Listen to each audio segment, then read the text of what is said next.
এই জন্য মনে রাখতে হবে, আকীদা যদি বিশুদ্ধ না হয় আপনি কোনো দিন আল্লাহর ইবাদত করতে পারবেন না।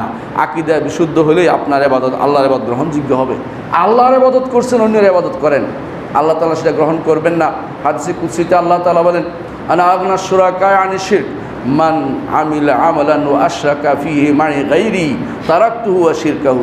আল্লাহ তাআলা বলছেন হাদিসে কুদসিতে, আপনারা জানেন হাদিসে কুদসি আল্লাহর বাণী, আল্লাহর বাণী তবে কোরআন নয়, আল্লাহর বাণী তবে কোরআন নয়।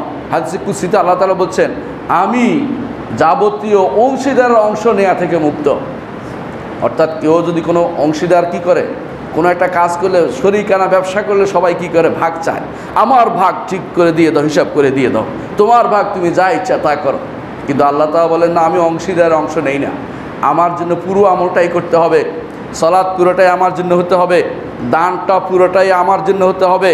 যদি মনে করেন দানটা করলাম এই জন্য একটু বাহাবাও আসবে, সামনে নির্বাচনে ভোটটাও পাবো, অথবা দানটা করলে এই জন্য আমার নামটা সবাই ঘোষণা করবে, আমার নামটা একেবারে বড় করে লেখা থাকবে, এই জাতীয় কোনো কিছু কোনো দিন আপনার আল্লাহর দরবারে এটা একটুও কবুল হবে না।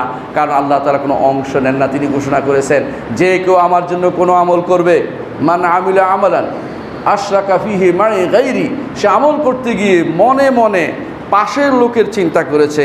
চৌধুরী সাহেব আসছে নামাজ পড়তে, তিনি আমাকে দেখলে পরবর্তী দিন ডাকবেন যে নামাজি বান্দাকে ডেকে যদি খাওয়াইতে পারি, এই চিন্তায় নামাজটা পড়ছেন।